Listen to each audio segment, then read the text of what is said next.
At what age do you think children are aware that there are differences in skin color? Early. So I can talk about like when I first, as a mom, realized when Theo realized there were differences. So he's biracial. He was 3. 3 when he's like, "Mommy, you're dark brown. I'm light brown." And then his dad's white, and his was like, "What happened?" kind of thing. But I was reading recently, according to studies, for children begin to acknowledge race around the age of 3. It's a consensus that's when it like clicks in that there's a difference. And when you say begin to acknowledge, do you mean in like, for example, you said that your son vocalized, Yeah.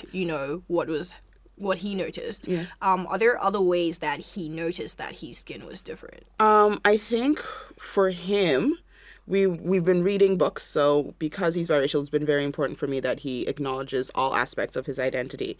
So when we're reading books, he would find things that looked similar to him within the book. So like characters with curly hair, he's like, "Oh, that's me." So he's now 5, and so he's really into Captain Underpants right now, and he says he is George Beard because George Beard has a flat top and curly hair like he does. And so that's, I think, the minute they see themselves in anything is when they begin to acknowledge that there's something that looks like me, especially when they're surrounded by things that don't. When do parents then start having the conversation about race and racism with their children? I think they should, as a Black parent, there isn't a luxury afforded to me as to not having it early. I think the earlier we start is just to ensure that our kids are well educated, well prepared for the realities of the world we live in. But I know that for non-racialized children, most of that conversation doesn't start till around 13. And I think it should happen way earlier than that because it's ignoring the implications that race does play in the education system, in the way racialized children navigate school, sports, even pop culture. So I think the earlier the conversation starts, the better, even if you're not talking about the harsh realities about racism yet, but talking about race, the way it shows up realistically in the world. I think the earlier the better because if we can acknowledge the same way kids acknowledge pink and purple and what's your favorite color, we can talk about racial identity in that way as well. Talking about racial identity, I think the difference between race and racism is often lost. Absolutely. So when talking to kids about that, how do they portray those differences without it being modeled, but also being honest and, still sensitive to the topic? I think the first thing would be to talk about race before you get into racism.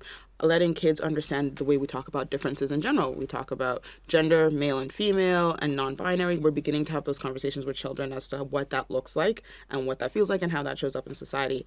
I think letting children or educating children about the way other people look, their culture, their racial identity, and their ethnicities, which are 2 completely different things. The earlier you start that conversation, the better. And then when it comes to having those conversations about racism, I think first is to talk about we don't treat people differently because of these visual differences. And that's how you initiate it. And then as they get older and they begin to understand that I've seen the world treat people differently about these things. What is that about? Then it's easy to pull out. We have pop culture, we have social media, we have the news. There are many examples that parents can then use to sit their kids down and begin to have those sometimes difficult, sometimes uncomfortable conversations. But because we live in a world that is so well populated with information at this point, there are tons of resources for non-racialized parents on how to navigate the complexities of those conversations. How different is that conversation for kids of color compared to, kids that are in white families? I think it's a very different conversation. I can very much remember when my family moved to Canada. So it was the first time like racial identity became something that I needed to acknowledge. And like most of my generation is very familiar with Russell Peters. And there's a one joke that was well understood between the racialized community about calling CPS on your parents because of the way they were parenting. And one of my friends had said, "Oh, I tried that." And like you can call, and all of us looked at them cohesively and said, are you threatening our lives? Because this is not going to pan out the same way. So I think for racialized youth and racialized parents, the conversations about race is more done in the world is not going to treat you with the same safety and love that you find in our homes or that we find in spaces of other racialized people. So when we go out into predominantly white spaces, our parents teach us how to protect ourselves, to assimilate as much as possible in order to make it through the day. And then when we get home, you take the armor off, you can talk about what you endured, and you can find joy again within people who have a similar experience.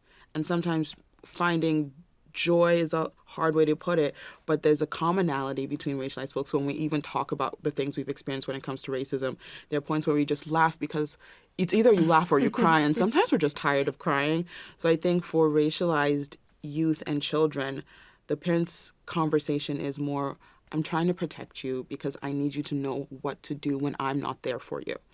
And then with non-racialized folks, the conversation's a little different because they are usually in the positions of power. And I think the conversations they should be having with their kids are, what do you do when you see someone experiencing racism? What role do you play as a then ally and advocate to protect them, to make sure that they aren't held victim by a system that doesn't value their existence in most spaces?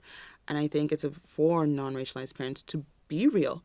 And I know when people talk about critical race theory, there's this belief like, it will make my kids feel bad. And I'm like, why is the assumption in those kind of conversations that your kid will align themselves with those who were in positions of causing harm and not those who were in positions of advocating and fighting for equity? So I think it's having those conversations where you say, this is the system as it is. But the same way I tell you can be an astronaut, a doctor, a lawyer, or any of those things else you want to be, you can be an ally and you can create space and equity and use your privilege to make sure people who look differently than you can stand beside you on the same plane.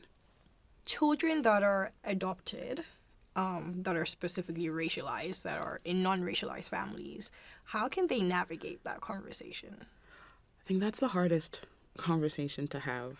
And I think for non-racialized parents who have made the decision to adopt transracial children, so kids whose racial identity does not match that's in the home, I think the extra onus is on them to, one, prepare their community for this child that they're bringing in, to ensure that their community is surrounded with allies and advocates who are going to uplift this child, because the kid will not always be able to find safety in the home if the people aren't actively anti-racist and advocates for marginalized communities.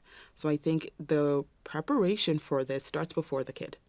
It starts the minute you've made the decision to adopt transracially, to have those conversations to build that community, and then remind your child that they are loved regardless, but you also have to ensure you're celebrating their culture and their racial identity within your home in every aspect. So you are going to be their largest advocates, and it's you before them. Always, you have to make sure you're prepping the world for them, and this is when you have to use your white privilege at every instance. I think when a lot of people talk about race or racism, people end up not talking about it because they feel as though they might say the wrong thing. To parents who feel that way or who don't want to give misinformation or say the wrong thing to their children, what advice can you give them? Parenting, like life, isn't perfect. We were not handed a handbook when we had kids or when we adopted kids saying, this is how you raise a child. They're going to follow this and it's only going to be this. So I think it's being open and honest with your children, especially if you're non-racialized parents, about this isn't our lived experience. So we might make mistakes in how we explain things to you. We might make mistakes in what we tell you to do, but understand we're learning and growing with you on this journey. So as humans, we have a tendency to search for perfection in everything we do. And if it's not perfect, we're not going to do it. Choosing not to do anything creates more harm. It lets systems of oppression continue to thrive. So I think once we get comfortable with the idea that we're going to make mistakes and it's going to be okay, because as we tell kids, every mistake is a learning opportunity, we need to apply that rule to ourselves as well. Every mistake is a learning opportunity. You didn't get it right this time. That means you have enough motivation to go and learn a little bit more to get it right the next time. How do parents teach their kids cultural literacy? Oftentimes, there isn't that information in the household, and then you grow up and it's a bit too late and you have to find out for yourself, both in racialized communities and non-racialized communities. So what can parents do in order to help?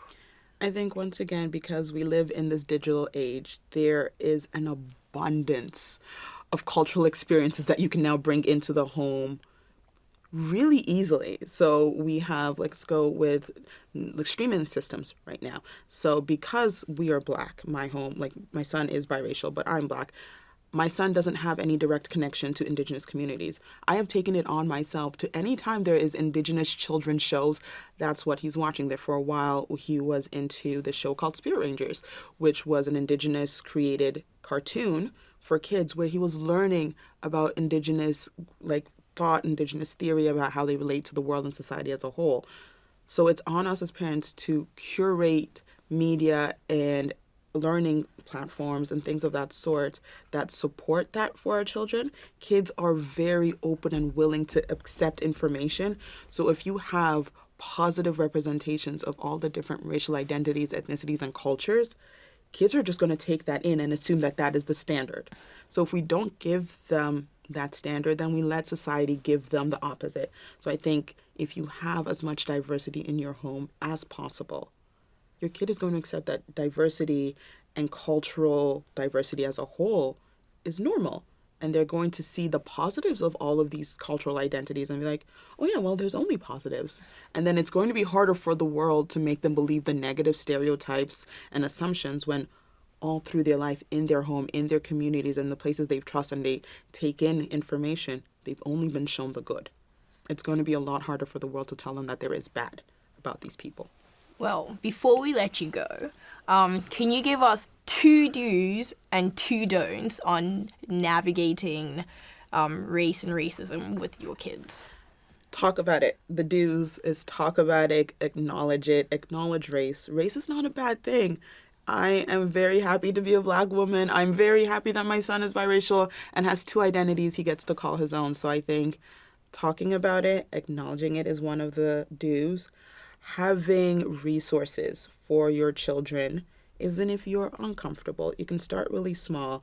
There's a wonderful book with Sesame Street where they talk about all the differences of the way people show up. So having those kinds of resources in your home from the minute you have kids or the minute your space becomes a child-friendly space is a do. The don'ts I have is don't leave it till the end. Don't leave it for the outside world to decide what level of information your children get about racial identity, ethnicities, and cultural differences. Don't leave it then. And don't let being afraid of making a mistake be the reason you don't start. I don't think it's going to save us any harm if we choose to say if it's not perfect, it's not worth doing. Nothing done the first time was perfect. No invention the first time was perfect. No culinary attempt the first time was perfect. So I think don't let the fear of mistakes be the reason you don't have these conversations, because if we do that, we continue to let inequity thrive. We continue to create spaces for racism to do what it's already doing. We are seeing a rise in nationalism and xenophobia and all of that. So I think continuing to pretend is going to do us more harm than good. Thank you so much for joining us. Thank you for having me.